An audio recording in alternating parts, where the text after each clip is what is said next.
Hello my dear students, तो यहाँ पे जेई मेन का एग्ज़ाम हो चुका है। उसमें आपका सेकंड शिफ्ट का जो पेपर है 4 अप्रैल का, तो उसके पेपर का हम सॉल्यूशन बच्चों देखने जा रहे हैं। ठीक है, मेमोरी बेस्ड क्वेश्चन ले रहे हैं, तो मे बी पॉसिबल कि भाई क्वेश्चन में कहीं पे गड़बड़ी हो। ठीक है, तो हम ट्राई करेंगे, जहाँ पे गड़बड़ी होगी वहाँ पे करेक्शन करने का ट्राई करते जाएंगे। ठीक है, तो देखो यहाँ पे मेरे ख्याल से बच्चों पेपर तो JEE-2 का पेपर तो आपका शायद बहुत ही सेकंड शिफ्ट का जो पेपर था ना वो मॉडरेट लेवल का मुझे लग रहा है। ठीक है, तो देखो यहाँ पे पेपर का सॉल्यूशन देखेंगे। तो सबसे पहले फर्स्ट क्वेश्चन जो है क्या है देखते जाओ। ABC are in AP given है, तो हम यहाँ पे क्या करेंगे, AP में गिवन है मतलब हम लिखेंगे भाई 2B is equal to A+C हो जाएगा। उसके बाद क्या बोला यहाँ पे A+1 B C+3 are in GP, तो हम यहाँ पे क्या लिखेंगे, GP में है तो हम लिख सकते हैं भाई B² is equal to A+1 into C+3 लिख सकते हैं। नेक्स्ट वन क्या गिवन है, अरिथमेटिक मीन गिवन है 3 टर्म का, तो क्या गिवन है 3 टर्म कौन से, A B एंड C है, तो हम लिख सकते हैं भाई A+B+C divide by 3 is equal to 8। Arithmetic mean हो गया, तो हम यहाँ पे और क्या लिखेंगे, A+C क्या हो जाएगा 2B, 2B प्लस B तो 3B by 3 is equal to 8, मतलब कि B इज इक्वल टू हमें मिल गया है यहाँ पे 8। डन, तो B का वैल्यू मिल गया। अब हमें क्या करना है, B का तो वैल्यू मिल गया, अब हमें यहाँ पे B का वैल्यू यहाँ पे लगाना है। यहाँ पे लगाओ, तो B का वैल्यू लगाओगे तो क्या मिल जाएगा भाई A+C is equal to 16। So therefore C is equal to we can write here 16 minus A लिख सकते हैं। C का वैल्यू मिल गया मुझे। डन, तो C का भी वैल्यू मिल गया। अब मुझे ये सभी वैल्यूज, ये C का वैल्यू और B का वैल्यू यहाँ पे B² वाले टर्म में डाल दो, तो क्या मिलेगा, यहाँ पे B का वैल्यू लगाओगे तो ये हो जाएगा 64 इज इक्वल टू, सामने क्या मिला मुझे A+1 एज इट इज रहेगा। दूसरा यहाँ पे क्या हो जाएगा, हमारे पास है 16 माइनस A और +3 गिवन है, तो सिंप्लीफिकेशन कर लो। 64 इज इक्वल टू A+1, यहाँ पे हम लिख सकते हैं 16 + 3 मतलब 19 माइनस A हुआ, तो माइनस बाहर निकालोगे तो हम क्या लिखेंगे भाई A-19 लिख सकते हैं। ठीक है, माइनस को सामने भेज दो, कोई दिक्कत नहीं है। -64 इज इक्वल टू क्या हो जाएगा, यहाँ पे सिंप्लीफिकेशन करोगे तो A² माइनस 18 प्लस -19। ठीक है, एक्सपेंशन ये होगा, -64 को सामने भेजो तो क्या हो जाएगा A² माइनस 18 है। अब देखो मैंने क्या किया, यहाँ पे 64 में से 19 माइनस कर लिया। ठीक है, तो 19 माइनस कर लोगे तो क्या हो जाएगा आपका, यहाँ पे देखो 14 में से 9 गया तो बचा मेरे ख्याल से 5, और यहाँ पे था 5 - 1 तो 4 हो गया। तो हम यहाँ पे लिखेंगे भाई +45, क्योंकि 64 प्लस था 19 माइनस है, तो यहाँ पे हमें इसका फैक्टराइजेशन करना है। 45 का फैक्टराइजेशन क्या हो जाएगा, 15 3 क्या हो जाएगा 45 हो जाएगा। तो यहाँ पे फैक्टराइजेशन हुआ A-15 और A-3 इज इक्वल टू क्या हो गया 0 हो गया। ठीक है बच्चों, डन, क्लियर। आगे बढ़ते हैं, तो हमारे पास आंसर क्या आएगा, ये हो गया। अब देखो हमारे पास अब आंसर आ गया A इज इक्वल टू 3 और A इज इक्वल टू 15। कौन सा आंसर है, A इज इक्वल टू 3 और A इज इक्वल टू 15 है। तो 1 बाय 1 वैल्यू रख के बच्चों चेक कर लो कि आपका आंसर यहाँ पे कौन सा मैच हो रहा है। ठीक है, तो जैसे कि A इज इक्वल टू 3 लिया मैंने, तो A इज इक्वल टू 3 लोगे तो आपको यहाँ पे C का वैल्यू क्या मिलता जाएगा, तो मिलेगा वो 16 - 3 मिलेगा। तो 16 - 3 मतलब क्या हो गया, ये हो गया 13। डन, तो C का वैल्यू 13 हो गया। दूसरा हमें क्या मिल सकता है, देखो अगर मैंने A का वैल्यू लिया 15 तो C का वैल्यू क्या हो जाएगा 1 हो जाएगा। C का वैल्यू क्या होगा 1। ठीक है बच्चों, तो C का वैल्यू 1 हो गया। अब देखो यहाँ पे अकॉर्डिंग टू यहाँ पे जो कंडीशन गिवन है उनसे उसके हिसाब से देखते जाओ। तो यहाँ पे अरिथमेटिक मीन आपका 8 हो रहा है कि नहीं हो रहा है। देखो आपने 15 लिया तो 15 + 1 तो 16 प्लस 8 डिवाइड बाई 3 किया, तो आपका अरिथमेटिक मीन तो यहाँ पे भी 8 आ जाएगा। ठीक है, इनसे भी वैसे जा सकते, कोई दिक्कत नहीं है। दूसरा हम क्या कर सकते हैं देखते जाओ, वैसे ही आपके पास यहाँ पे 2B है। ठीक है, इसमें भी रखोगे तो आपको अरिथमेटिक प्रोग्रेशन दिखना चाहिए। चलो क्लियर, डन। तो देखो आपका अरिथमेटिक प्रोग्रेशन क्या दिखेगा, तो मेरे ख्याल से अरिथमेटिक प्रोग्रेशन दिखेगा 15 8 और 1। तो ये भी अरिथमेटिक प्रोग्रेशन में कोई परेशानी नहीं है। अब हमें क्या करना है, यहाँ पे प्रोडक्ट देखना है। तो यहाँ पे तीनों का हमें क्या देखना है, यहाँ पे देखो आगे क्वेश्चन में क्या बोला, then the value of cube of geometrical mean of ABC is, यहाँ पे ABC का मुझे जियोमेट्रिकल मीन चाहिए, तो वो मीन ढूंढ लो। तो मीन कैसे ढूंढोगे आप, ठीक है, तो जियोमेट्रिकल मीन ढूंढने के लिए मैंने क्या किया कि भाई यहाँ पे हमें पता है भाई ABC का 1/3 रूट करना, 1/3 पावर ढूंढना है और उसका भी क्यूब मतलब इंटू 3 करना है। तो मुझे ढूंढना है ABC का प्रोडक्ट ढूंढना है इनडायरेक्ट वे में। ठीक है, तो तीनों का प्रोडक्ट करो, हमें आंसर क्या मिलता जाएगा देखते जाओ।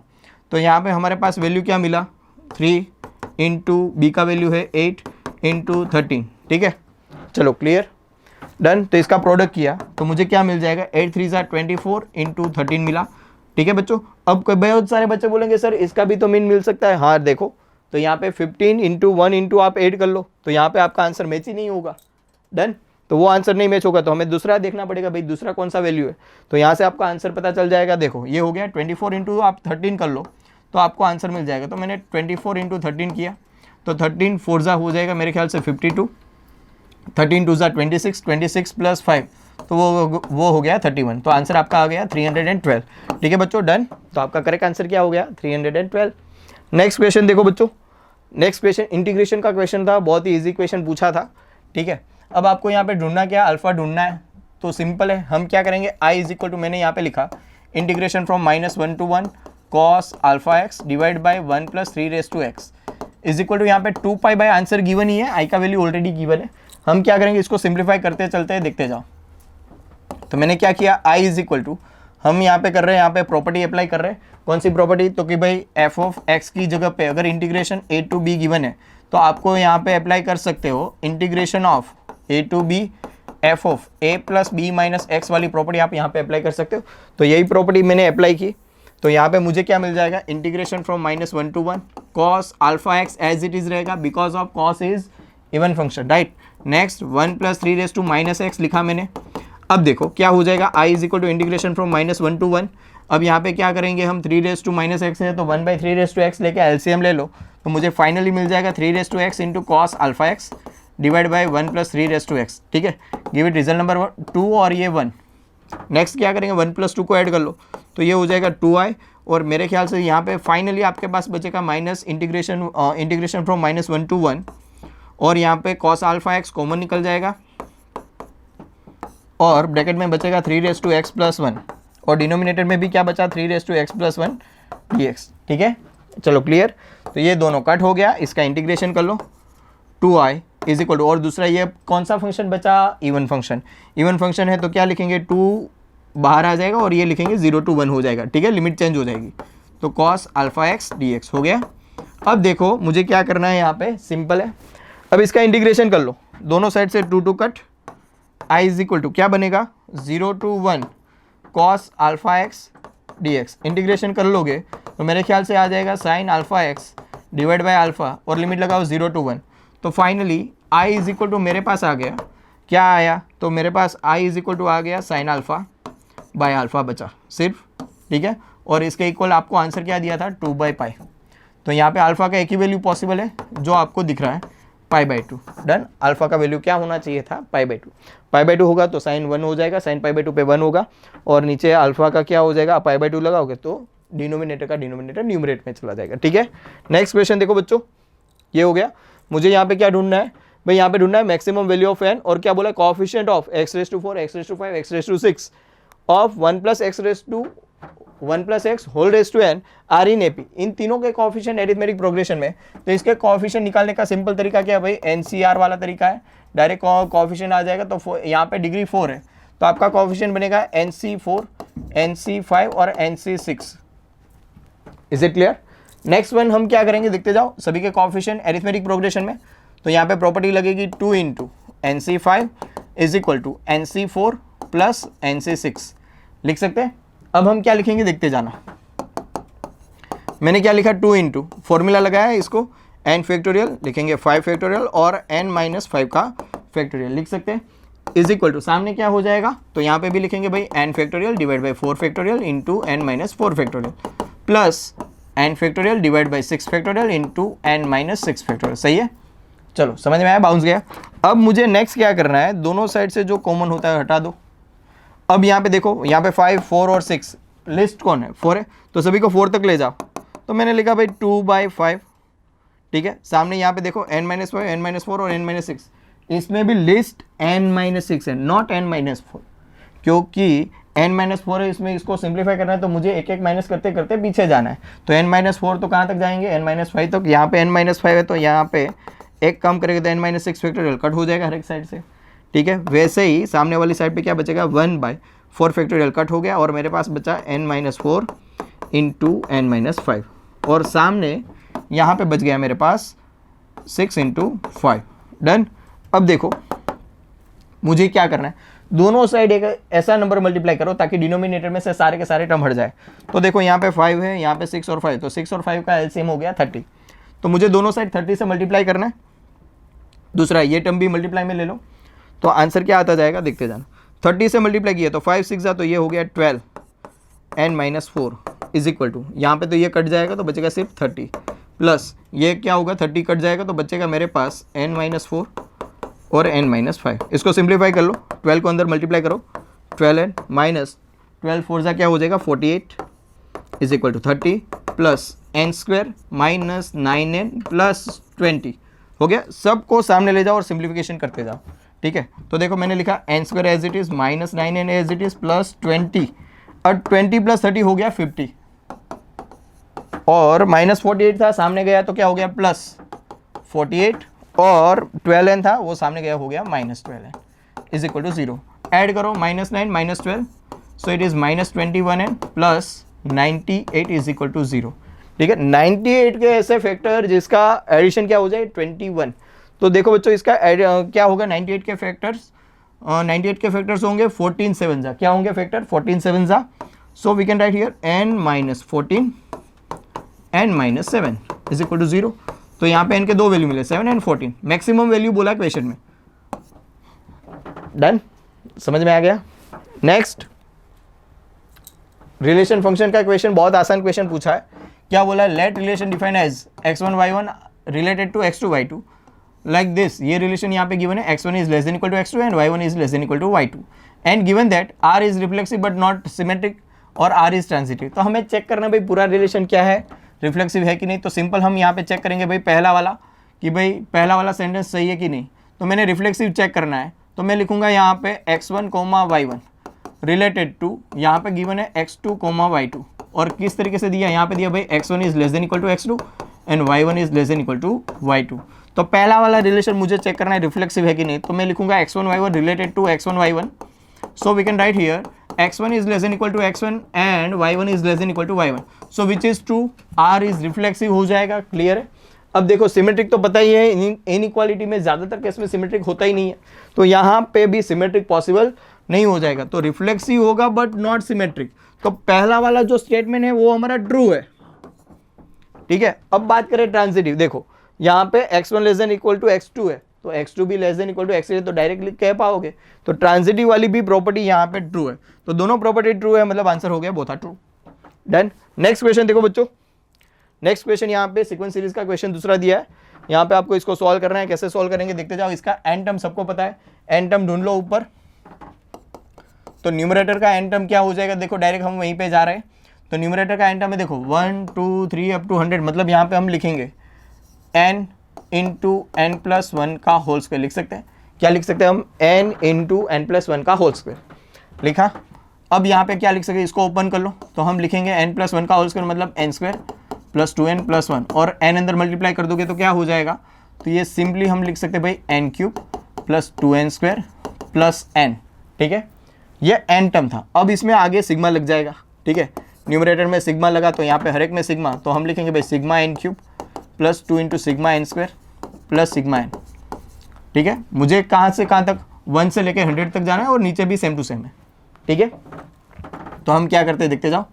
तो इतना वो फॉर्मूला लगाओ, सिर्फ फॉर्मूला लगाएंगे, देखेंगे क्या कॉमन निकला उतना कॉमन निकालें और वैल्यू सब्स्टिट्यूट करना है तो देखेंगे क्या होता है, देखते जाओ। n क्यूब है तो हम लिखेंगे भाई n स्क्वायर n प्लस 1 का whole square divide by 4 plus 2 into यहाँ पे n स्क्वायर है तो क्या वैल्यू लगेगा n into n plus 1 2n plus 1 divide by 6 और प्लस सिग्मा n है तो हम लिखेंगे भाई n into n plus 1 divide by 2। तीनों में से कॉमन क्या निकल रहा है, n into n plus 1 divide by 2 common निकला। ब्रैकेट में क्या बचा, तो मेरे पास बचा n into n plus 1 divide by 2 और यहाँ से n into n plus 1 divide by 2 निकल गया तो मेरे पास बचा plus 2 into 2n plus 1 divide by 3 बचा प्लस 1 बचा, ठीक है। चलो क्लियर। अब देखो नेक्स्ट, वैसे ही डिनोमिनेटर क्या हो जाएगा समझना ध्यान से। तो यहाँ पे देखो 1, यहाँ पे देखो 1 2 3, मतलब आपके पास यहाँ पे जो टर्म गिवन है वो है n स्क्वायर इंटू ब्रैकेट में n प्लस 1, तो ये हो गया n क्यूब प्लस n हो गया। ये क्या हो गया, n क्यूब प्लस n हो गया। अब देखना इतना तो हो गया, अब मुझे कट करना है, हटाना है इसको। तो तो यहाँ पे फॉर्मूला लगाओ, पहले तो फॉर्मूला सिग्मा लगेगा, तो मैंने सिग्मा dr किया, तो यहाँ पे आंसर क्या आएगा, n क्यूब मतलब हो जाएगा n स्क्वायर, n+1 का whole square divide by 4 plus n into n+1 divide by 2। ठीक है, कॉमन क्या निकाला, n into n+1 divide by 2 common निकाला। ब्रैकेट में बचा क्या, तो ब्रैकेट में बचेगा हमारे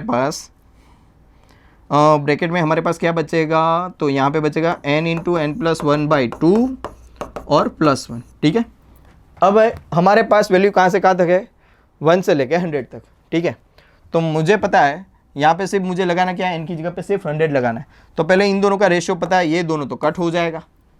ठीक है, तो बचा क्या मेरे पास, फाइनली मेरे पास जो बचा वो यहाँ पे हम लिखते हैं, यहाँ पे 100 है, तो 100 इंटू क्या हो जाएगा, सिंप्लीफिकेशन भी साथ में करते जाता है, वो देखते जाना, 100 इंटू 101 डिवाइड बाई 2, तो यहाँ पे क्या होगा 50। तो आंसर डायरेक्ट आएगा न्यूमरेटर में, डायरेक्ट में लिख रहा हूँ, यहाँ पे लिख रहा हूँ 5050 आ जाएगा। ठीक है, चलो क्लियर। उसके बाद यहाँ पे आंसर क्या आएगा देखते जाना, मैंने क्या लगाया 100 लगाया, तो 100 2 ज़ा 200, 200 प्लस 1, तो वो हो गया 201 डिवाइड बाई 3 इंटू 2 भी करना है, साथ में क्या करना है 2 भी करना है, तो ये हो जाएगा 402 बाई 3। तो डिवाइड कर लो, तो आंसर क्या आएगा भाई, 3 से डिवाइड करोगे 3 1 ज़ा 3। ठीक है, अब 3 3 ज़ा 9 और 3 4 ज़ा 12, मतलब आंसर आ गया आपके पास 134, और प्लस में तो 1 है, डिनोमिनेटर में क्या है मेरे पास देखते जाओ, इसका वैल्यू ऑलरेडी सिंप्लीफाई किया भाई, 5050 प्लस 1। अब ऊपर सिंप्लीफिकेशन करोगे तो क्या हो जाएगा, 4 + 1 5, देखो 5 + 3 8, अब यहाँ पे 1 एज इट इज़ 5185, और नीचे क्या है 5051 हो गया, यस और नो। अब देखो ये 51 और 85 है, तो देखो ये 51 85 किसी के टेबल में आ रहे हैं ऐसा लग रहा है ना, 73 से 51 हो रहा है और 75 से 85 हो रहा है, तो मेरे ख्याल से ये इनसे ही डिविजिबल है, तो डायरेक्ट ये 17 से डिविजिबल है। इज इट क्लियर, तो 17 से ऊपर नीचे डिवाइड करोगे, तो मेरे ख्याल से 17 से ऊपर डिवाइड करोगे तो आंसर आ जाएगा आपका, न्यूमरेटर में आएगा 305, और न्यूमरेटर में सिर्फ और सिर्फ एक ही जगह पे 305 है, तो मैं यहीं से आंसर टिक कर लूँगा। डन, यहाँ पे मैं डिनोमिनेटर को सिंप्लीफाई करने के लिए भी नहीं बैठूंगा। डन, चलो हो गया। नेक्स्ट क्वेश्चन देख लो, हमारे पास क्या है, हमारे पास यहाँ पे गिवन है बच्चों, क्वेश्चन में दिया है parabola y square is equal to 12x given है। ठीक है, तो डायग्राम देखेंगे तो डायग्राम ऐसा कुछ होगा पैराबोला का, ये हो गया। अब क्या बोला यहाँ पे y square is equal to 12x, और यहाँ पे हम देखेंगे तो यहाँ पे फोकस होगा 3,0। दूसरा क्या बोला है, PQ गिवन है, PQ is a chord with mid point, एक कॉर्ड गिवन है जिसका मिड पॉइंट 4,1 है। ठीक है, मिड पॉइंट क्या है हमारा 4,1, then the equation of PQ passes through the point, तो हमारा इक्वेशन कौन से पॉइंट में से पास हो रहा है वो देखना है। तो सिंपल इक्वेशन है भाई, T is equal to S1 करके इक्वेशन है, ये किसका इक्वेशन है भाई, कॉर्ड का इक्वेशन है, वो मिडिल पॉइंट इज गिवन। ठीक है, तो वैसे करके जाएंगे तो T का हमारा इक्वेशन क्या बनता है, यहाँ पे हमारे पास y square is equal to 12x है, तो यहाँ पे हम देखते जाएंगे तो T का इक्वेशन जो होता है स्टैंडर्ड फॉर्मेट में हम लिखेंगे भाई y1 माइनस हम यहाँ पे लिखेंगे 6 into x plus x1 is equal to, यहाँ पे S1 का इक्वेशन मतलब यही इक्वेशन स्टैंडर्ड मेन इक्वेशन होता है, तो हम यहाँ पे लिखेंगे y1 स्क्वायर माइनस 12x1। ठीक है, यहाँ पे हम लिखेंगे 12x1। डन। अब देखो x1 हमारा क्या है, x1 y1 जो है वो हमारा है 4,1। सही है, वैल्यू लगाओ आराम से और सॉल्व करो। तो y1 हमारा क्या भाई 1 है, तो मैंने लिखा भाई y minus 6 into x plus x1 की जगह पे हम क्या लिखेंगे भाई, x1 की जगह पे मेरे पास वैल्यू क्या है 4, y1 की वैल्यू भाई 1 है, माइनस x1 का वैल्यू 4 है, तो वो हो जाएगा 48। ठीक है, चलो क्लियर। सिंप्लीफाई करते हैं तो आंसर क्या आता है देखते जाओ, y माइनस 6x माइनस 24, और यहाँ पे 1 माइनस 48 हो जाएगा, तो एक्चुअली प्लस 48 सामने भेजोगे ना तो हमारे पास बचेगा प्लस 24, और उसमें से -1 हो जाएगा तो मेरे पास बचेगा यहाँ पे प्लस 23 बचेगा इज इक्वल टू 0। अब देखो इसमें वैल्यू रखते जाओ, जैसे कि मैंने पहला वैल्यू रखा यहाँ पे x इज इक्वल टू 1/2 रखा, तो ये बचा -3 -20 आगे था, -20 -3 और प्लस 23, तो इसी पे 0 हो गया, आपका आंसर आ गया। ठीक है बच्चों, बहुत ईजी क्वेश्चन था। चलो नेक्स्ट वाला क्वेश्चन में वेक्टर वाला क्वेश्चन, बहुत ही मजेदार, बहुत ही इजी क्वेश्चन पूछा था बच्चों वेक्टर में, ठीक है। सिंपल क्वेश्चन पूछा, क्या पूछा, if a plus b is perpendicular to a minus b then lambda is, यहाँ पे लेमडा क्या होगा वो हमें ढूंढना है। तो देखते जाओ, तो लेमडा ढूंढने के लिए सबसे पहले वेक्टर a प्लस बी ढूंढो। What is vector a plus b, तो यहाँ पे डायरेक्ट ऐड करो, तो देखो 2 + 3 5 i कैप, ठीक है। i कैप नहीं लिखना है तो ऐसे भी लिख सकते हैं आप। अब देखो यहाँ पे क्या हो जाएगा, दोनों का एडिशन, तो ये हुआ लेमडा -2 और -3 + 1 तो क्या हो गया, ये -2 हो गया, ठीक है। अब मुझे क्या करना है, vector a minus vector b ढूंढना है, समझना ध्यान से। वेक्टर a प्लस बी ढूंढना और दूसरा क्या ढूंढना, वेक्टर a माइनस बी। तो क्या होगा देखते जाओ, तो इन दोनों का प्रोडक्ट यहाँ पे सब्ट्रैक्शन करना है। सबसे पहले 2 - 3 तो -1, उसके बाद लेमडा +2 हो जाएगा, -3 -1 तो ये हो गया -4। अब मुझे क्या करना है, दोनों का डॉट प्रोडक्ट करना है। क्या करना है, दोनों का डॉट प्रोडक्ट, क्योंकि डॉट प्रोडक्ट क्या होना चाहिए, vector a plus b dot vector a minus b. दो वेक्टर एक दूसरे के साथ परपेंडिकुलर है तो उसका डॉट प्रोडक्ट क्या हो जाएगा, 0। तो देखते जाओ, दोनों का डॉट प्रोडक्ट किया तो यहाँ पे मिला -5, यहाँ पे क्या हो जाएगा plus lambda square -4, minus minus क्या हो गया प्लस 2 4 ज़ा 8 इज इक्वल टू आंसर क्या हो गया 0, ठीक है। अब देखो लेमडा का वैल्यू क्या आएगा देखते जाना। तो इतना हुआ, तो मुझे सिंप्लीफिकेशन करना है, -5 -4 तो -9 हुआ। तो अब हम आगे बढ़ेंगे और लिखेंगे क्या आ जाएगा, यहाँ पे हमारे पास आ जाएगा okay lambda square -1 is equal to 0 हो गया। नेक्स्ट हम क्या लिखेंगे, यहाँ पे हमारे पास lambda square is equal to 1 आ गया, लेमडा इज इक्वल टू क्या आ गया 1, ठीक है। तो देखो हमारा वैल्यू मैच हो रहा है, लेमडा का वैल्यू ओके। देखो यहाँ पे कहीं पे कैलकुलेशन में छोटी सी एरर होगी मेरे ख्याल से। तो देखते जब 5 × -1 तो -5 हुआ, लेमडा -2 प्लस लेमडा +2 डन। तो ये हो गया लेमडा स्क्वायर -4 हुआ, -2 -4 तो माइनस +8 हुआ, 4 2 ज़ा 8 ही होता है, ठीक है। Lambda square -1 done.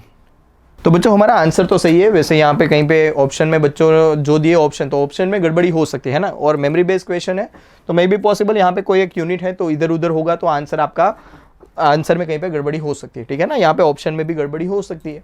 तो हमारा जो आंसर है, वैसे तो हमने जो मेथड से गए और जो यहाँ पे यूनिट दिए उसके हिसाब से ये आंसर आना चाहिए। डन, आगे बढ़ते हैं नेक्स्ट क्वेश्चन। चलो हमारे पास यहाँ पे जो क्वेश्चन दिया उसमें क्या बोला है कि भाई यहाँ पे बोला cos inverse x minus sin inverse y is equal to alpha given है, x and y belongs to open interval -1 to 1, alpha belongs to given है -π/2 to π, right. Then minimum value of x² + y² + 2xy sin alpha is, हमें इसका minimum value ढूंढना है। तो minimum value कैसे ढूंढेंगे देखते जाओ। सबसे पहले हम क्या करेंगे, हमारे पास जो cos inverse x minus sin inverse y जो है इज इक्वल टू अल्फा लिख सकते हैं। तो मैंने क्या किया भाई, cos inverse x minus sine inverse y है ना, तो इसको मैंने किस में कन्वर्ट कर दिया, cos इनवर्स में। तो हम लिख सकते हैं इसको -π/2 प्लस cos इनवर्स y लिख सकते हैं इज इक्वल टू अल्फा हो गया। -π/2 को सामने भेज दो, so we can write here cos inverse x plus cos inverse y is equal to π/2 plus alpha हो गया, ठीक है।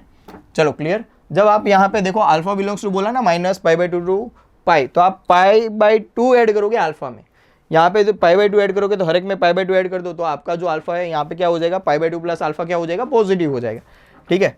तो ये पॉजिटिव वैल्यू रहेगा। अब देखना ध्यान से, मैंने यहाँ पे क्या किया, x + y का फॉर्मूला लगाया, तो मैं डायरेक्ट लिख सकता हूँ यहाँ पे xy minus √1 minus x² into 1 minus y² हो गया इज इक्वल टू सामने क्या हो जाएगा, cos π/2 प्लस अल्फा। तो ये हो गया आपका माइनस साइन अल्फा हो गया, ठीक है बच्चों। तो मेरे पास मिला क्या, xy minus √1 minus x² into 1 minus y² हो गया। अब यहाँ पे इस टर्म को सामने भेजो, माइनस साइन अल्फा को लेफ्ट हैंड साइड पे लेके आ जाओ। So we can write here xy plus sine alpha is equal to we can write here √1 minus x², 1 minus y², ठीक है। अब क्या करना है, दोनों साइड स्क्वायर करना है तो कर दो। यहाँ पे स्क्वायर करोगे तो क्या हो जाएगा, x² plus y² plus 2xy sine alpha plus sine square alpha is equal to, यहाँ पे भी स्क्वायर हो गया लेकिन इसको ओपन भी साथ में करना है। तो मैं क्या कर रहा हूँ, 1 माइनस x² को 1 के साथ मल्टीप्लाई किया तो हो गया 1 माइनस x² हो गया। अब माइनस y² के साथ मल्टीप्लाई करूँगा तो हो जाएगा minus y² plus x² y² हो गया। दोनों साइड से x² y² कैंसर। अब क्या कर रहा हूँ देखते जाओ, क्वेश्चन में बोला है x² plus y² plus 2xy sine alpha.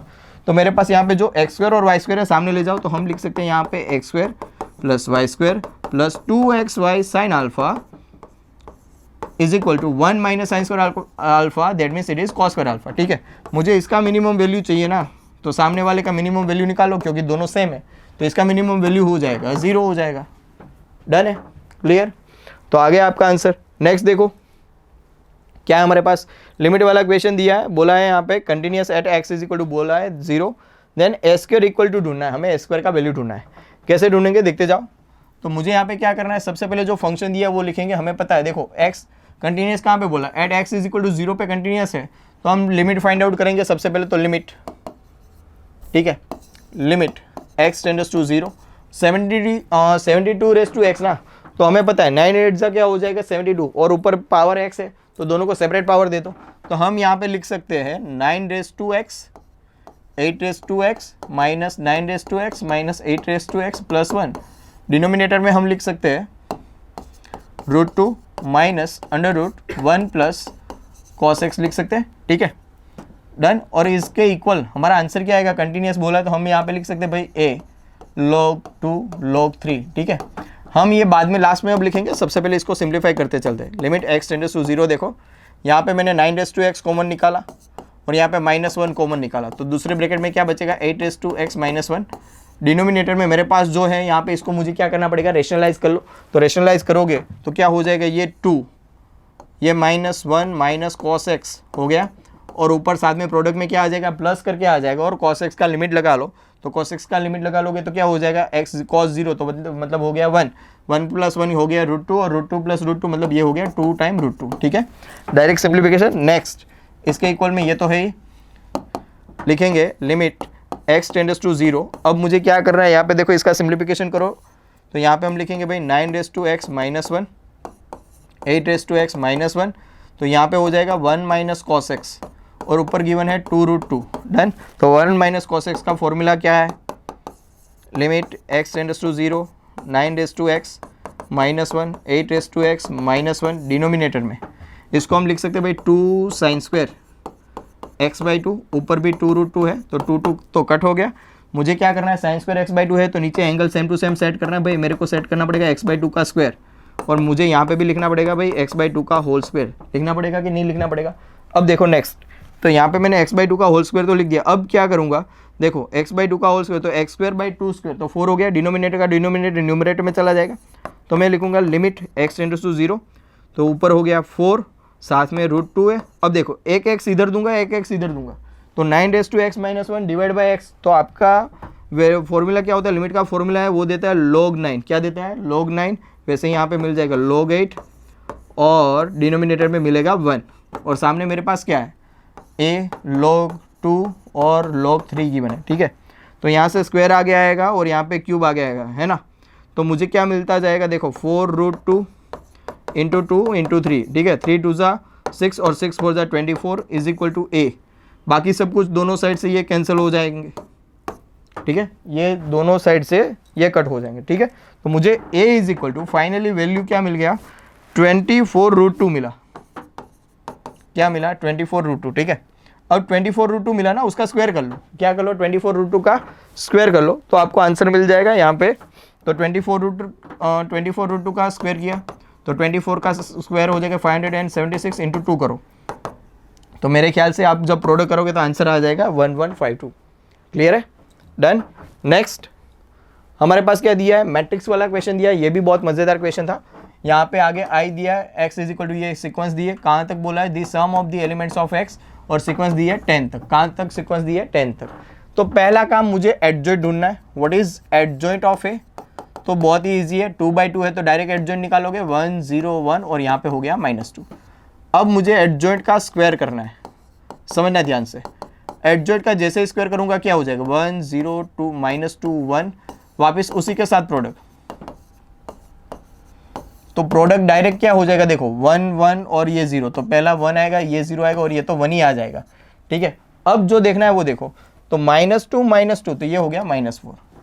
वैसे ही एडजॉइंट ऑफ ए क्यूब करोगे तो क्या हो जाएगा, इसमें वापस -2 ऐड होंगे, तो मैं लिख पाऊंगा 1 -6 0 और 1, ये बाकी सब तो फिक्स ही रहने वाले, ठीक है, क्योंकि यहाँ पे -4 है तो साथ में ये वापस मल्टीप्लाई होगा, तो यहाँ पे क्या आएगा भाई 1 इंटू -4 और -2 वापस -2 इसमें ऐड हुआ। तो वैसे कर देखते जाओगे तो वैसे लास्ट टाइम आपको क्या मिलता जाएगा भाई, adjoint of A raise to 10 is equal to 1 minus, यहाँ पे क्या हो जाएगा आपके, वैसे 2 ऐड करते जाओ, देखो यहाँ पे -2 मिला, यहाँ पे -4 मिला 2 पे, ठीक है, 3 पे -6 मिला, तो 10 पे ये मिल जाएगा -20, और यहाँ पे 0 और 1 हो गया, ठीक है। साथ में आइडेंटिटी भी मैट्रिक्स है, तो वो होता है 1 0 0 1। अब सब सारे के सारे एलिमेंट का मुझे क्या करना है, एडिशन करना है। क्या करना है, सारे के सारे एलिमेंट का एडिशन। तो देखते जाओ सारे के सारे एलिमेंट का एडिशन क्या हो जाएगा, सिग्मा एडिशन क्या होता है ना, सम ऑफ ऑल एलिमेंट्स क्या हो जाएगा। तो मैंने यहाँ पे लिखा सम ऑफ ऑल एलिमेंट्स, ठीक है, क्या हो जाएगा। तो यार देखो 1 कितनी बार आएगा, तो 10 टाइम तो है ही, और एक बार 11 0, और यहाँ पे भी 11। अब मेरे पास जो माइनस है वो भी बाहर निकाल लो, 2 भी बाहर निकाल लो, और जो बचा आंसर क्या है 1 + 2 + अप टू 10 तक ही है ना, तो उसका एडिशन क्या हो जाएगा 10 × 11 / 2, तो ये हो जाएगा 5 से किया तो 5 2 10, मतलब 110 वापस हो जाएगा। तो मेरा आंसर यहाँ पे रहेगा -110। अब 11 + 11 हो गया 22, तो ये 22 माइनस कर लो, तो मेरे ख्याल से आंसर आ जाएगा -88, ठीक है, डन, क्लियर है। नेक्स्ट क्वेश्चन देख लो, बहुत ही इजी क्वेश्चन पूछा है। अब यहाँ पे पूछा है area bounded by y² < 2x, ठीक है, पैराबोला गिवन है, तो पैराबोला तो कैसा होगा, इसी तरीके से पैराबोला गिवन है। दूसरा क्या दिया, लाइन दिया y = 4x - 1, तो सोचो लाइन कैसे जाएगा, जैसे कि मैंने 0 लगाया तो -1 मतलब यहाँ पे कहीं पे होगा, ठीक है। अब मैं यहाँ पे लगा रहा हूँ 1, तो 1 पे आंसर मेरा क्या आ रहा है 3, तो 3 1 पे 3, तो यहाँ पे कहीं पे होगा, तो आपका पैराबोला लाइन ऐसे पैराबोला को कट कर लेगा, ठीक है। अब मुझे क्या ढूंढना है, समझना, area bounded by the y² < 2x, तो y² < 2x का मतलब क्या होगा यहाँ पे अंदर वाला हिस्सा, और y is greater than equal to 4x - 1, तो ओरिजिन रखा 0 0, तो 0 greater than equal to -1, true है मतलब 0 साइड वाला सॉल्यूशन, मतलब मुझे जो ढूंढना है वो इतना हिस्सा ढूंढना है। चलो क्लियर। अब मैं कैसे ढूंढूंगा, यहाँ पे एक इंटरसेक्टिंग पॉइंट है और यहाँ पे एक इंटरसेक्टिंग पॉइंट यहाँ पे होगा, यस और नो, ठीक है। अब यहाँ पे पहले तो इंटरसेक्टिंग पॉइंट ढूंढ लेते हैं साइड पे।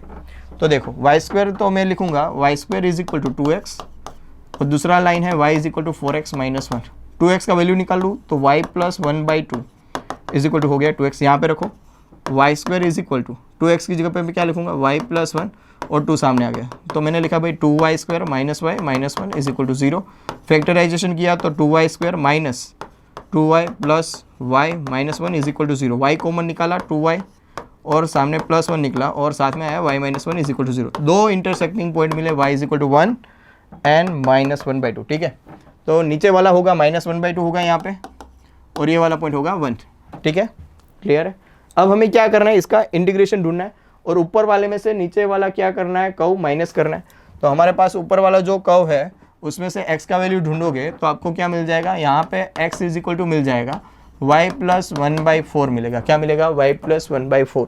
तो देखते जाओ, मैंने यहाँ पे एरिया ढूंढने के लिए रिक्वायर्ड एरिया मेरा जो है वो हो जाएगा इंटीग्रेशन फ्रॉम -1/2 to 1, पहले मैं लिखूंगा y + 1/4 माइनस y²/2, ठीक है, चलो क्लियर। अब मुझे यहाँ पे क्या करना है, साथ में इंटीग्रेशन भी करना है, एलसीएम भी ले लो। तो मैं यहाँ पे सिंप्लीफिकेशन का भी हमें देखना है, देखते रहना, सिंप्लीफिकेशन भी हमें देखना है। तो हम क्या करेंगे भाई, ऐसे ही रहेंगे, एलसीएम ले लेंगे तो क्या हो जाएगा 1/4 बाहर आ गया, इंटीग्रेशन ऑफ -1/2 to 1 है, और यहाँ पे हमारे पास जो बचा वो है y + 1 - 2y², ठीक है, और ये है सब dy के फॉर्मेट में, डन, क्लियर। अब हम क्या करेंगे, इंटीग्रेशन कर लो, तो इंटीग्रेशन होगा 1/4, y का इंटीग्रेशन हो गया y²/2 + y - 2y³ 3, वापस एलसीएम ले लो, तो वापस एलसीएम ले लोगे तो 6 एलसीएम आ जाएगा, तो मैं लिखूंगा 1/24, और यहाँ पे लिमिट भी लगेगी -1/2 से 1। अब देखते रहना, ये हुआ। अब मैंने क्या किया, एलसीएम लिया, बाहर निकाला, तो यहाँ पे 6 एलसीएम आया ना, तो ऊपर 3 से मल्टीप्लाई करना पड़ेगा, 3y² + 6y - 4y³ और -1/2 से 1। तो पहले 1 लगाओ, तो 1/24, पहले जैसे ही 1 लगाओगे तो आंसर क्या हो जाएगा, 6 + 3 9, 9 - 4 तो हो गया 5, माइनस, अब मुझे -1/2 लगाना है, तो -1/2 लगाओगे तो यहाँ पे क्या हो जाएगा 1/4, तो ये हो गया 3/4 प्लस 6 -6/2 लिखूंगा मैं यहाँ पे, -6/2 को, क्योंकि y का वैल्यू लगाना है -1/2, और यहाँ पे क्या हो जाएगा -1/2 मतलब हो जाएगा -1/8, और ऊपर 4 है, ठीक है, इंटू में, तो 4 2 8 हो गया, तो मेरे ख्याल से मेरा आंसर आ गया minus minus 1/8, close the bracket, ठीक है। सॉरी माइनस 1/2 बचेगा ना, 4 2 से 8 हुआ, तो यहाँ पे ऐसा हो गया। सिंप्लीफिकेशन करो, क्या आएगा आंसर, देखते जाओ।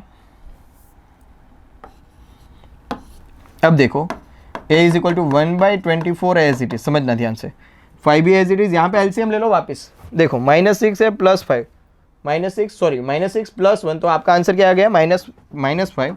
तो यहाँ पे एलसीएम भी लोगे तो ये हो गया 3/4 -5/2, एलसीएम लोगे ऊपर नीचे 2 से मल्टीप्लाई करो तो 3 - 10, तो 3 - 10 क्या हो गया आपका 5 माइनस 3 - 10 हो गया आपका -7/4।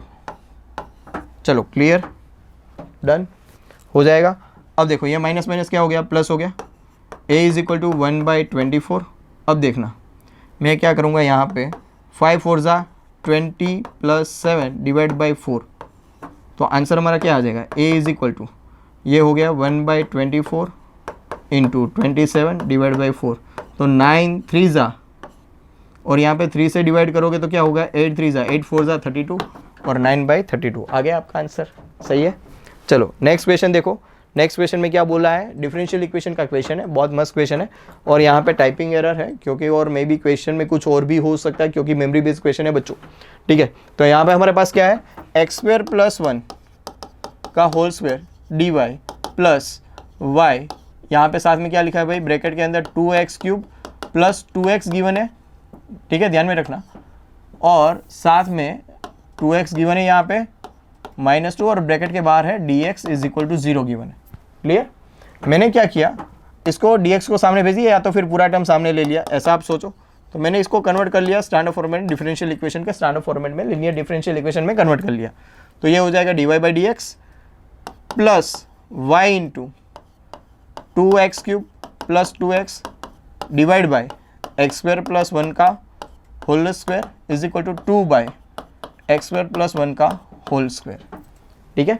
अब देखो यहाँ पे हमारा इंटीग्रल फैक्टर क्या हो जाएगा, तो वो हो जाएगा e⁻⁻, इसमें से 2x कॉमन निकाला तो ब्रैकेट के अंदर बचा भाई x² + 1, ठीक है, और डिनोमिनेटर में क्या बचा भाई x² + 1 का होल स्क्वायर dx, बचा कि नहीं बचा, ठीक है। अब देखना इसमें से 2x कॉमन निकाला, x² + 1 बचा, तो मैंने x² + 1 कट किया, अब मेरे पास बचा क्या, इसका डेरिवेटिव ऊपर है तो मैंने डायरेक्टली लिखा e⁻log ऑफ x² + 1 लिखा ये, तो ये डायरेक्ट क्या हो जाएगा भाई x² + 1 हो गया, इंटीग्रेटिंग फैक्टर मेरा क्या हो गया x² + 1, ठीक है। सॉल्यूशन में डाल दो तो मैं लिखूंगा y इंटू इंटीग्रल फैक्टर हो जाएगा x² + 1 is equal to integration of, मेरे पास क्या था इंटीग्रल फैक्टर, तो हो जाएगा x² + 1 और साथ में इंटू 2/x² + 1 का होल स्क्वायर dx, और प्लस में कांस्टेंट निकल के रहेगा, so therefore y into x² + 1, इसका सिंप्लीफिकेशन देखो 2 टाइम है, 1 टाइम कैंसिल, और ये बन गया 2 time tan inverse x + c, तो जैसे ही 0 x 0 y 0 लगाओगे तो c भी 0 हो गया, तो यहाँ से c हट गया। अब मुझे ढूंढना क्या है, देन y(2) ढूंढना है, x का वैल्यू मुझे क्या लगाना है 2 लगाना है, तो देखो x का वैल्यू 2 लगाओगे तो यहाँ पे क्या मिल जाएगा 2 का स्क्वायर 4 4 + 1 5 हो गया, तो यहाँ पे 2/5 और tan इनवर्स 2, पहला वाला ऑप्शन सही है बच्चों। नेक्स्ट क्वेश्चन देखो क्या है हमारे पास, ये भी क्वेश्चन आपके पास लिमिट वाला क्वेश्चन है, तो क्या करना है देखते जाओ।